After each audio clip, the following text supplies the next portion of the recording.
If I could ask everyone, if you can, please rise. We're going to do our Pledge of Allegiance. And thank you for coming out tonight. I'm sorry I don't have I need a step stool so you can see me behind the podium here. But welcome tonight, and thank you for coming to our press conference for Bi-State Elected Officials United to Preserve the Gap. And this is in regards to the 14 towns in New Jersey and Pennsylvania who are coming together in response to New Jersey Department of Transportation's Public Advisory Group, which bans public officials. My name is John Birmingham, and I'm the chairman of the Board of Supervisors here in Upper Mount Bethel Township. And we welcome you to our beautiful community park. Is this a view or what? So thanks for coming up here. I would like to thank our elected officials, members of the news media, and the general public for coming out here tonight for this very important situation that will affect all of our towns in the area, and not for the better if this project moves forward. Is there anyone here tonight from the New Jersey Department of Transportation? If so, can you please raise your hand? Okay. So just to give you some background, the New Jersey Department of Transportation plans to build a series of walls and industrial fences through the Delaware Water Gap, which will greatly impact the traffic situation throughout not only Upper Mount Bethel, but all these other towns of who these elected officials here tonight represent. In addition, the New Jersey Department of Transportation cite 9 incidents of rockfall events between the years of 2001 and 2016, including 1 fatality as a justification for building these walls. However, what is not being addressed is the section of Route 80 where this project is being built sees about 70 car accidents every year, with several fatalities, none of which have been related to rockfall. The situation will affect not only the people who live here, but the people who are our neighbors. This rockwall project will affect the businesses in our communities. It will also affect our commutes to and from work, and it will affect the road and infrastructure in our towns. With that being said, I would like to turn over to the mic to our Supervisor, Upper Mount Bethel Township Supervisor Bob Teal. Supervisor Teal and I have been working here with the group tonight, and Supervisor Teal and I, along with the other Upper Mount Bethel supervisors, will continue to represent our people and support our neighboring communities in this needless rock wall project. Thank you. Supervisor Teal. Thank you, John. It's been my pleasure to be here with you tonight. I know that we're all gravely concerned about this monstrosity that they want to build up there at the Water Gap. For me, I have a lot of friends in the tourism business up in the Poconos, and I said to one of my friends at Mount Airy the other day, I said, think about this. If you're sitting in a traffic jam for 3 hours, you're coming up to the Poconos to enjoy our hospitality, and you're sitting there for 3 hours, are you coming back next week? The answer, pretty obvious, no. You're not coming back. These things that they're doing to us are going to cost us millions upon millions of dollars in tourism. Besides being ugly at the point of the gap, I don't know how that can happen, but that's the way it is. We've talked to our other representatives, and that's the way we really feel. Tonight, I can tell you, I am the liaison here in Upper Mount Bethel Township for emergency services. So I constantly get feedback from the fire companies and our ambulance corps. John touched a little bit on 70 accidents a year. Actually, I thought it was a little higher, between 80 and 100, including with Bolton Township and the Portland Fire Company responding. and Mount Bethel when called upon. This is very, very dangerous. A lot more tragedies are going to happen. 2 years ago, I'll give you one example, we polled the state on trying to get a traffic light here at 512 and 611. They told me, you really have to do the warrants. Again, I didn't really know what the warrants meant, except that they had to run a traffic study, and if it warranted it, we would get that. Maybe this outweighs that as far as warrants. It really warrants our attention, and they must stop it. I'd like to turn it back over to John or whoever. I thank you very much for listening to me, and maybe the senator wants to come up. Thank you. Yep. Okay, we'll bring up our next speaker. I would like to introduce someone who's done a lot of great things for Upper Mount Bethel Township. We're lucky to have him. So I'd like to welcome Senator Mario Scavello.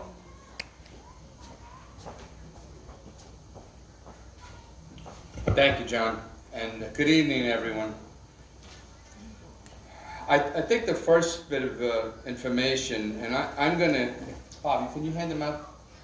And if you didn't get the letter, this letter that went out today, I'm going to put it on my Facebook so you'll be able to get a copy of it. The Pennsylvania State Historic Preservation Office sent, let me read this. It goes to Ms. Cheney at New Jersey Dot. And as you're aware, Pennsylvania State Historic Preservation Office reviews projects in accordance with state and federal laws, Section 106, the National Historic Preservation Act of 1966, and the implementing regulations. The Environmental Rights Amendment, Article 1, Section 27 of the Pennsylvania Constitution, Pennsylvania History Code 37.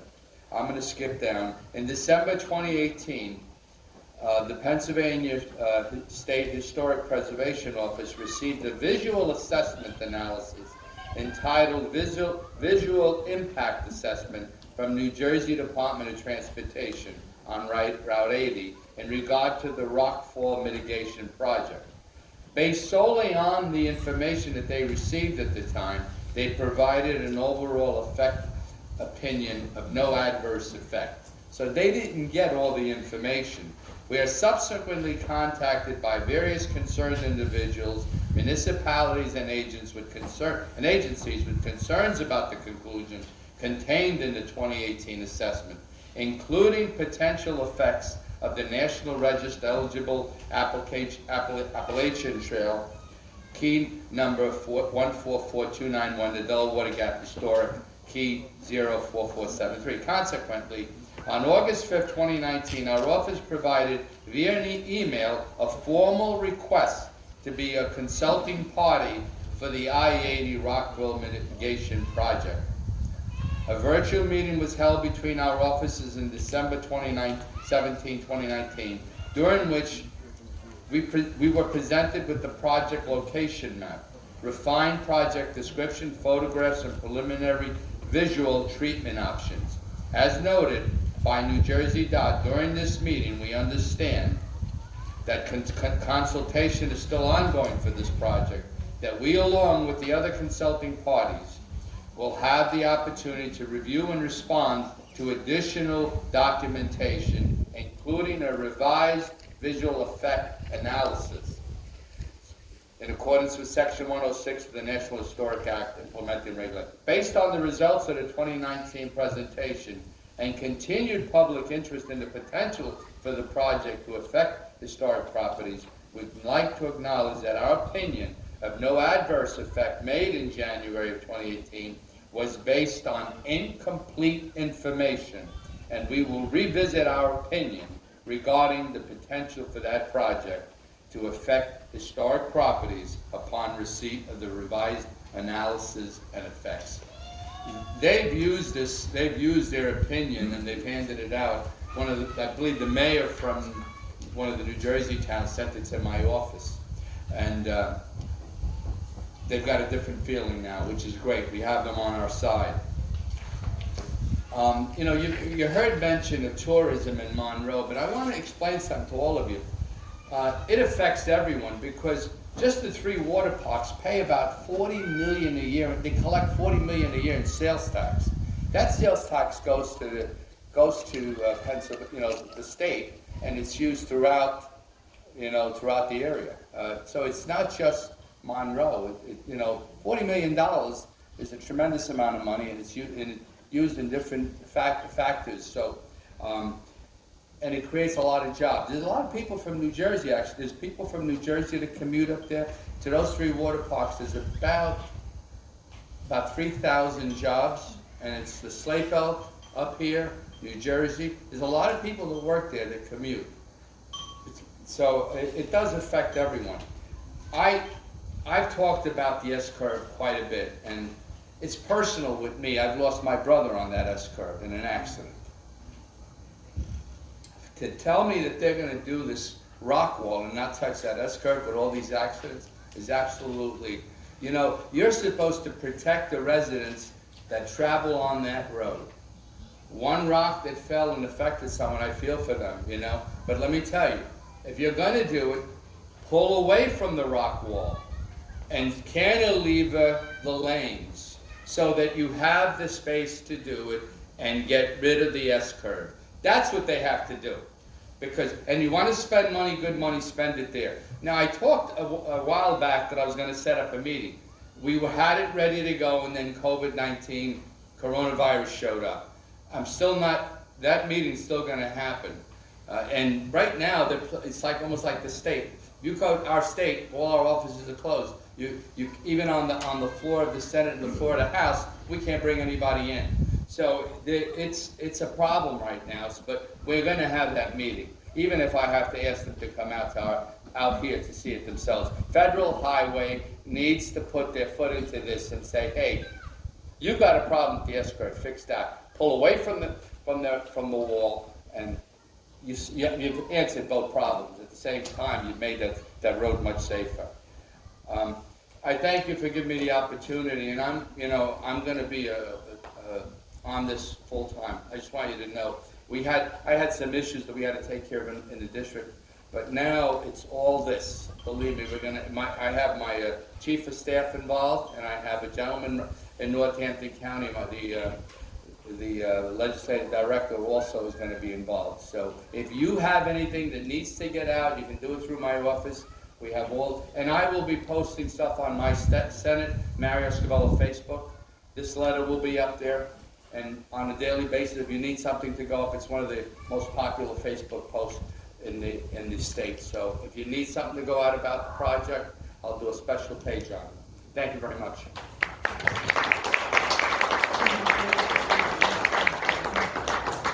Thank you, Senator. Next up, we have Warren County Commissioner Gardner. Over here. Oh, thank you.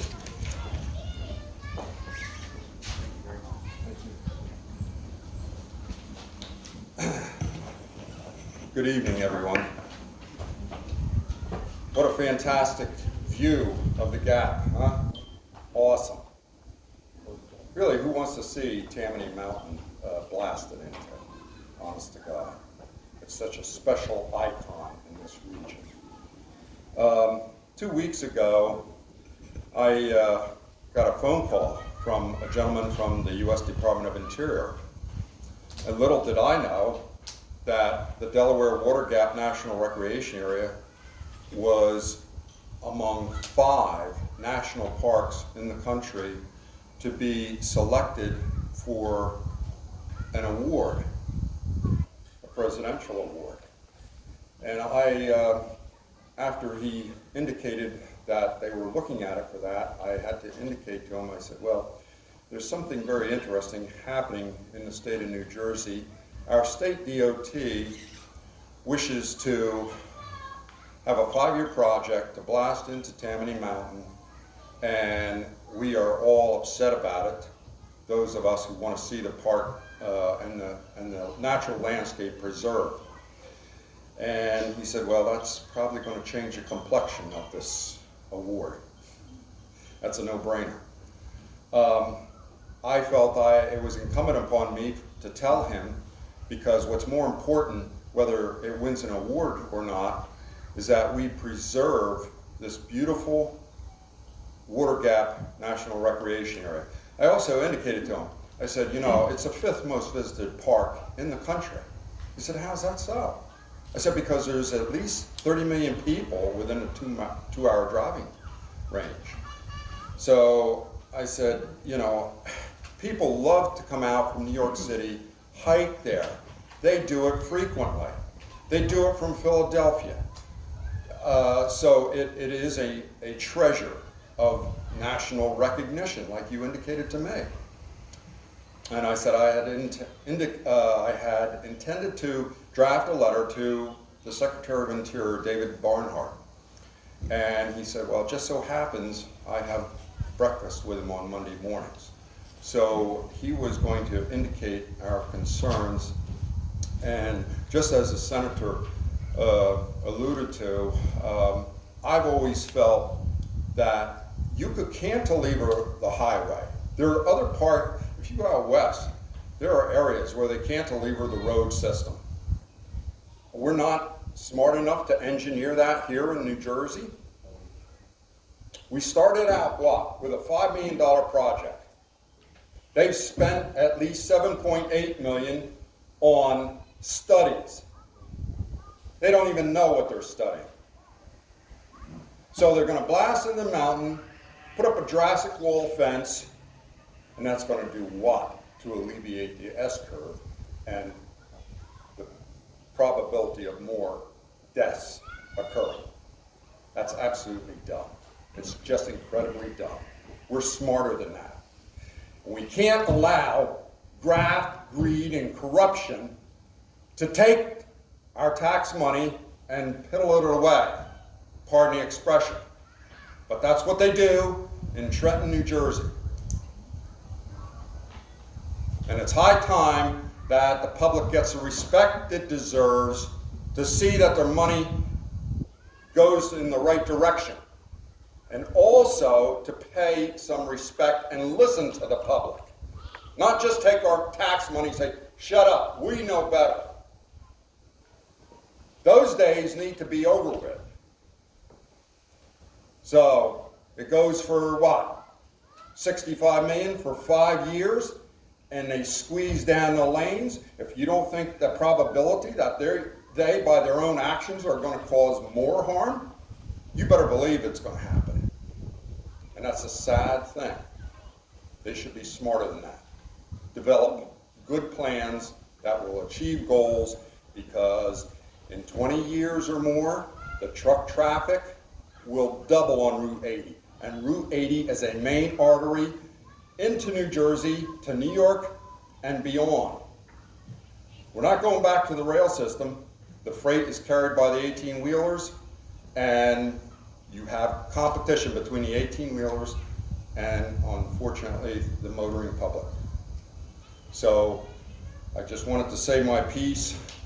I've flown through there on an airplane, and it is the most awesome thing you can do. You feel like you're touching both peaks from New Jersey to Pennsylvania. It's a thrill, and I don't want to see it torn down with no good achievable goals. Thank you. I have my colleague with me tonight, Jim Kern. Jim, if you'd like to say a few words. Good evening, everyone. I just want to say my colleague, Mr. Garner, is usually very calm, so to get him at that level shows you how absurd this project is. I just want to say very briefly that I came up to this park today, and I was like, why are we having it at this park? And you look at that view, I mean, priceless. That view is priceless. It's beautiful. I was at the Water Gap this past weekend hiking, and like Mr. Gardner said, I saw cars from Pennsylvania, Maryland, North Carolina, South Carolina, Ohio, Florida, you name it, they were there.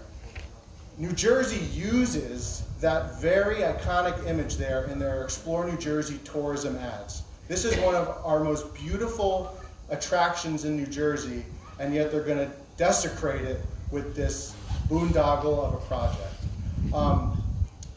Right now, I think our country is going through a very difficult time.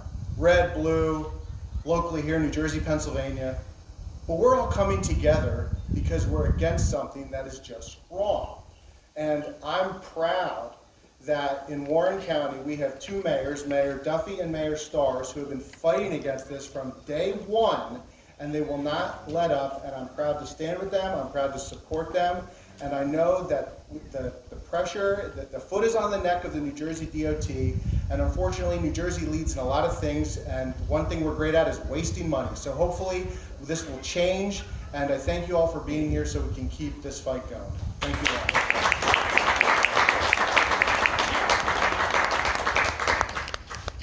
Thank you, commissioners. I'd like to bring up our next guest speaker. She has been at the forefront of fighting this project, and it's been Supervisor Teal and I have enjoyed working with her and all the others in keeping this fight going. So let's welcome Knowlton Township Mayor Adele Stars, please. Thanks, John. Thank you, everyone, for coming tonight. I'd like to use my time to speak for a moment about why we called this press conference at all. So since 2017, 22 towns have either opposed or asked for this project to be substantively changed. And in 3 years, there have been not one single substantive change to the project. There are 14 alternatives that could be used, some of which, by the way, are within the New Jersey DOT's right-of-way that could be considered. But despite that, the project advances unchanged.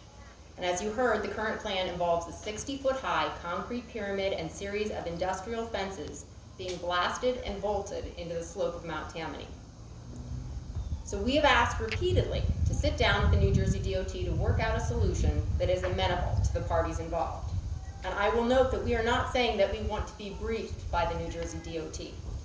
They have given presentation after presentation after presentation. We are not talking. We are not asking to be talked at. We have gotten that. We are asking to work together to find a solution for our community. So we asked to sit down and work out a solution. And it took 7 months, but we finally got an answer from the New Jersey DOT.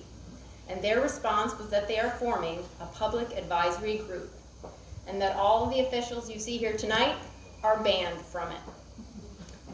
And that is why we are here today. 14 towns got together and decided we've had enough of the spin game that is being played. We represent the communities of the Delaware Water Gap. We are elected to represent the public. And if the DOT is not going to allow us to be part of the public advisory group, then we will use this opportunity to say the things that we would have said had we been allowed to participate. So I would like to focus on just two simple aspects of this project. One is that the New Jersey DOT has long asserted that only one design alternative will work. And they frequently cite that this is because they are only allowed to work within their own right-of-way, and that restricts their options. But that is not true. I have the alternatives here tonight that were approved by the Federal Highway Administration in 2001 that are within the New Jersey right-of-way that could work.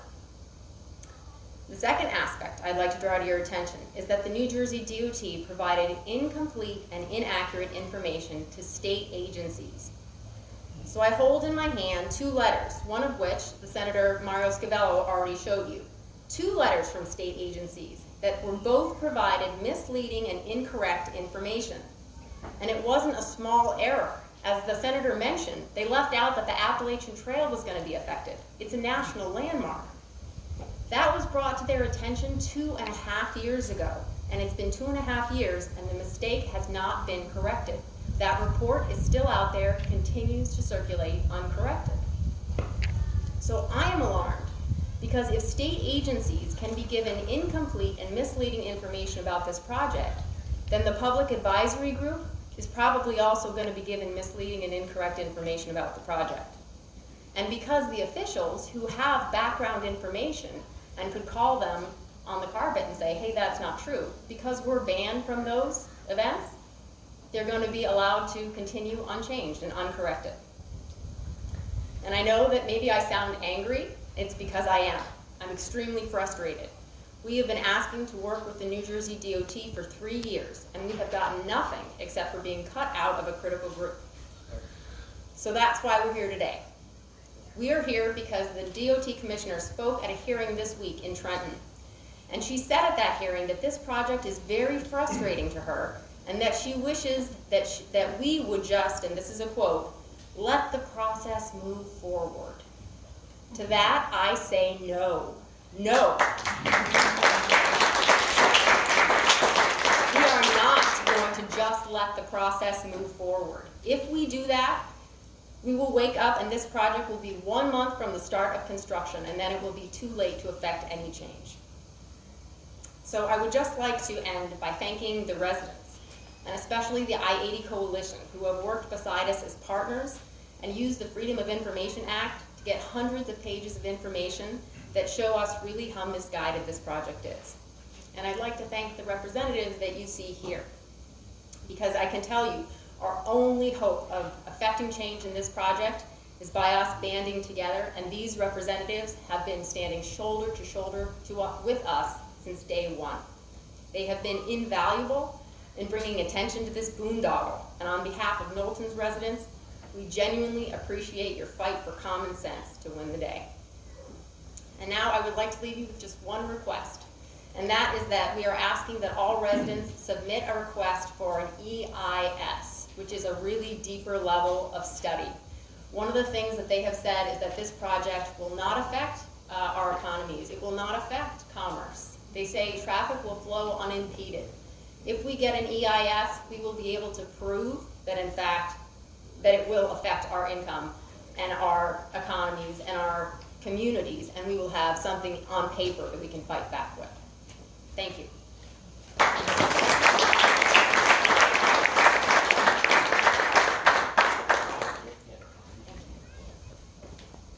Thank you, Mayor.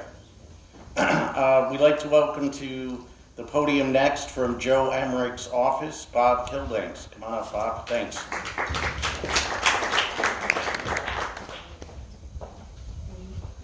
Good evening, everyone. It's an honor to be here today, to be part of this group, this united group of elected officials for a very, very important cause. There have been many descriptive words to talk about the beauty of that scene there, that mountain range. And I can tell you that in my past, to date myself, I was as a camper at Camp Wygat, and climbed to the top of Mount Tammany, and I've climbed down along those very rocks that would be covered by a wall and a fence. And also, regarding that mountain, and again, the description of it, I always use the word that is world-class beauty, world-class. And that should be protected. And we should keep fighting together. I can tell you that Representative Emmerich and Representative Rosemary Brown, who cannot be here tonight, they're in Harrisburg and working with their staffers. We're honored to be part of this group. And we thank those who are doing the hard research, Mayor Stars, Mayor Duffy, Tara, and many others in here who have yet to meet. We want to stay with you, be a resource for you, be a connecting effort with Harrisburg for you whenever needed. Just pick up the phone, send an email. It's always good to see the good work that you do. Again, it's an honor to be here. Thank you very much.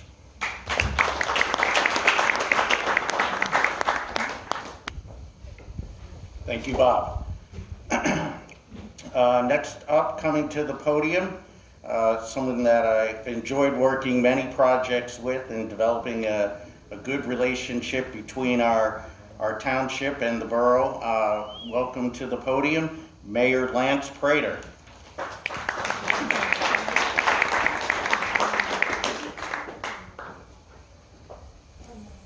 As usual, I have nothing prepared to say tonight, but that's not a surprise if you ever heard me talk. New Jersey DOT said on numerous occasions that there is no planned detour for this. We all have been on the Jersey side of Route 80 when an incident happens, traffic stops. Where does everybody go? Across the Portland Bridge to 611 up 512. It's going to affect the whole 10 municipalities in the Slate Belt. As well as, Russ, if you want to come up here. Russ Nee is from the National 911 Trail. That runs right along 611 side of Pennsylvania. Russ is a whirlwind of knowledge, and he could talk to you a little bit more about impacts of financial, and as well as the hiking, biking, tourism industry. Russ Nee, National 911 Trail. Good evening, everybody. It's great to see you guys here because your help is really needed. Just a quick history lesson. The Liberty Water Gap Trail is a state trail as I was in charge of when I worked for the county of Morris. Al Kent was the founder. And the idea of that trail was as a man-made wonder is the Statue of Liberty over here, and then the natural wonder is the other end of the bookend of this trail is the Delaware Water Gap. Alas, Al never made it to the gap itself because of problems with crossing some different things. But anyway, we ended up in the town of Portland, thankfully. Then there was a study done by Rails to Trails to do the completion of the Liberty Water Gap Trail. And now there is a committee, the Pennsylvania Alliance of the Extension of the Liberty Water Gap Trail, which has been working together for, I believe, 7 years now, and fabulously. Here again, another great community thing. Everybody came together. You have 3 towns. You have Portland, you have Upper Mount Bethel, and you have Delaware Water Gap working together, and Monroe County and Northampton County. Folks, this is unbelievable. Think about it. Whoever thought you'd have 2 counties working in 3 towns? Come on, you guys give yourself a hand for that, really. Think about it. Perfect. So bring the story forward more. Wow, so this is all going on. So in the meantime, we've been working on the National 9/11 Memorial Trail. I've been involved with that for a number of years also, and we've been working through a northern route through Pennsylvania. Pennsylvania is a major focus of the 9/11 Trail, and it's both 3 routes. But anyway, so it was decided that we were going to come up and get to the gap and go through the gap and hit the Liberty Water Gap Trail and go to ground zero.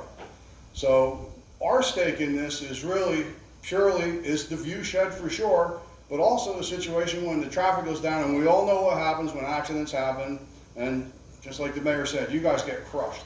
And then of course more accidents happen because people aren't used to coming onto the back streets. It's just crazy. I live in New Jersey, lived there my whole life, and boy, I'll tell you what stupid is, the stupid does, and Trenton is it. They do more stupid things than you ever saw in your life. And trust me, when I worked at my county job, I tried to cut down to just get everything done and done and done. But I just want to say, that is one of the most beautiful things. It's a natural wonder of the world. Man can't mess with this, and it's crazy. It's a national park. We have so many things, and I'm hoping, with the way everybody's been talking tonight, that we're on our way, and we at the 9/11 Trail, and also across the river with the trails that I'm involved with there, we are just absolutely upset. And let's go, folks. Let's go forward and get this thing stopped. Thank you very much. Russ really didn't talk about economic impact, but he had a good point. And truthfully, I'm very honored to be here with so many people. I made a little joke earlier. 1 hand grenade and 14 towns are going to be out of elected officials. That's fantastic. I got 1 laugh up in front, which is good. That's all I have to say. Thank you, everybody, and support the wall. Hug the dinosaur when you leave. You're good.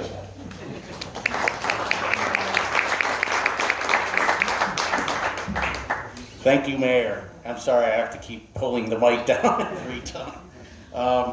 Next coming up to the podium, along with Mayor Stars, Mayor Duffy has been instrumental in keeping this fight moving forward. So please welcome Hardwick Township Mayor Duffy. Thank you.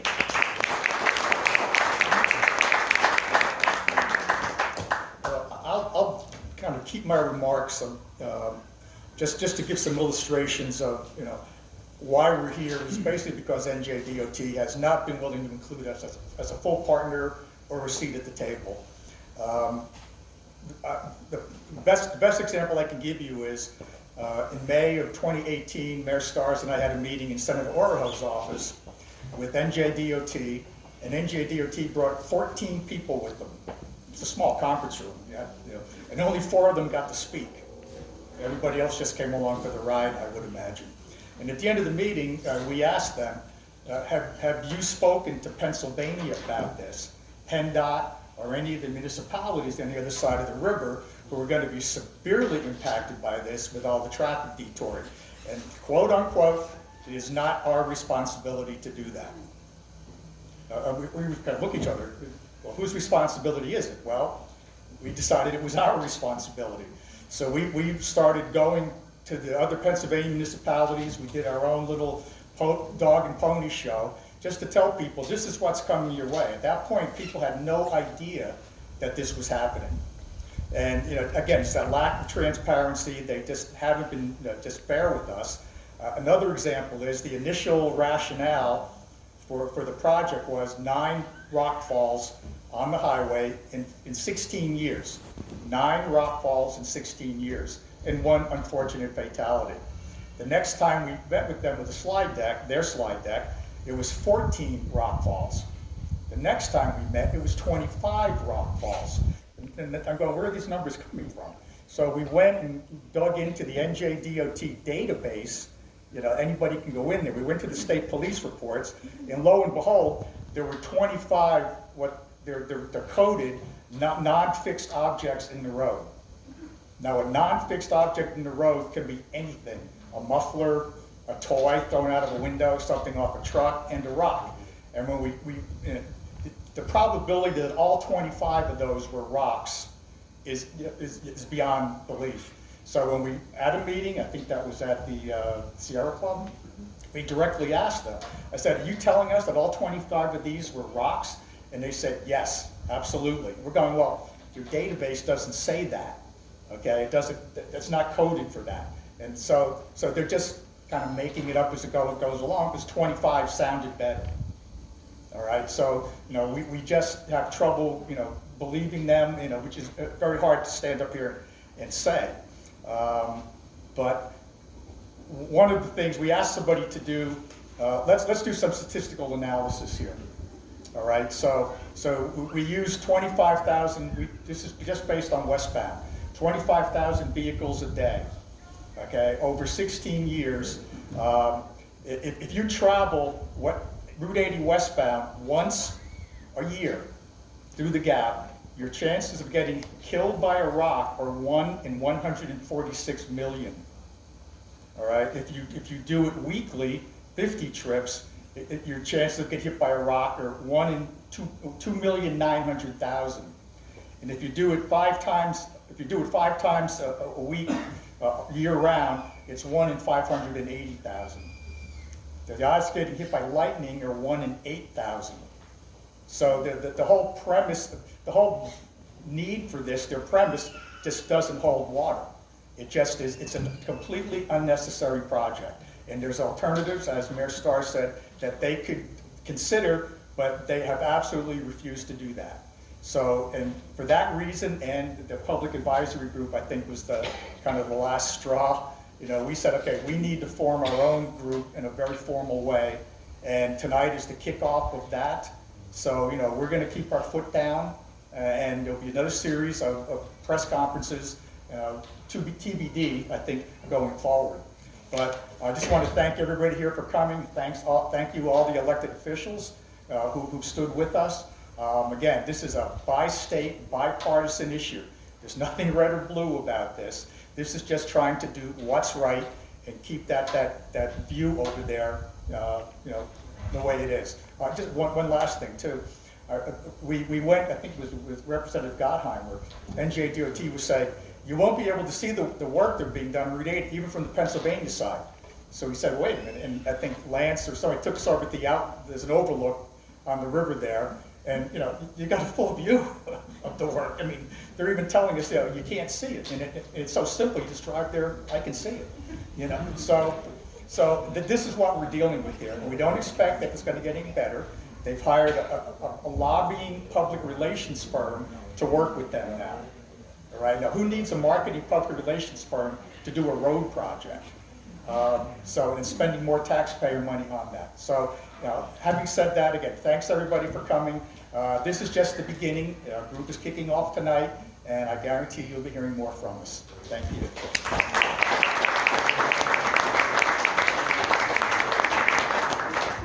Thank you, Mayor.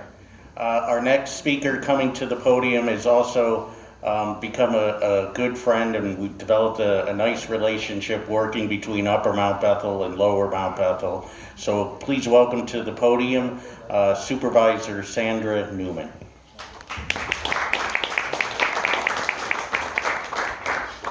Thanks, Sandra.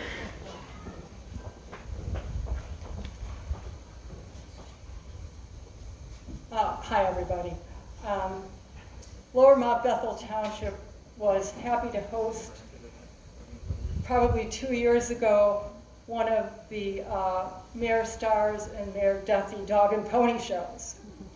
And it was because of them reaching out to our township to let us know about this project and to inform us about what was going on and the fight that they were in, that we decided as a township to get involved.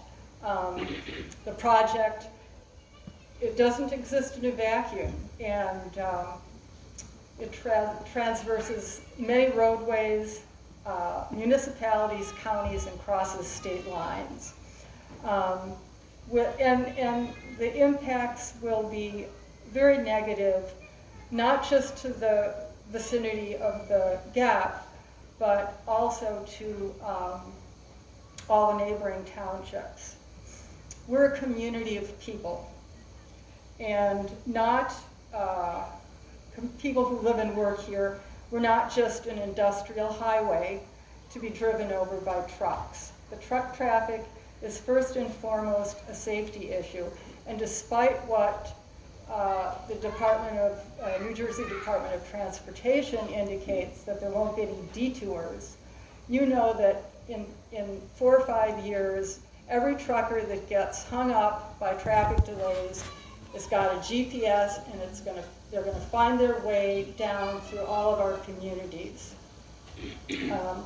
Lower Mount Bethel is a small community and is currently being overwhelmed by truck traffic. We just completed a traffic engineering and safety study and got results at the end of August. The truck traffic in Martins Creek has increased 147% in 1 year. The residents of Martins Creek are beside themselves. They can't hear themselves talk on their front porches as the 18-wheelers roll by. So that is one of our key concerns. As a community, we've worked hard to implement land preservation to maintain our rural character. In addition to preserving farms with a lot of township money from an earned income tax, we worked with PennDOT to create the only scenic byway, Pennsylvania Scenic Byway in Northampton County, the Delaware River Valley Scenic Byway, which includes 611 and passes down 611 to Martins Creek then into Tatamy and on to 33 Tatamy Exchange, which is the route that the truckers are now taking from 80 to 33 to have access to 22 and 78. When you have a scenic byway, you have to have a corridor management plan. And one of the things that our plan tasks us with is maintaining the aesthetic and scenic qualities. And we believe that this project will severely impact our ability to do that. In addition, there will be noise pollution and probably a direct impact on wildlife, considering our large deer population. So we're happy to be part of this group, and we'll continue working with all of our fellow municipalities in order to put a halt to this absurdity. Thank you.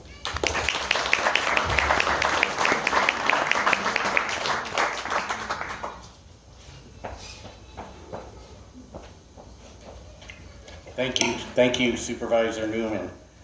We also like to welcome Sharon Labrador, who is the chairwoman of the County Commissioner of Monroe County. If you would like to come up and just say a couple words, that would be fantastic.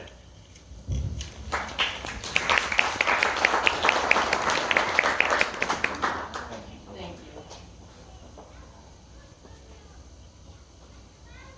Thank you all for this opportunity. I must say I'm a newbie.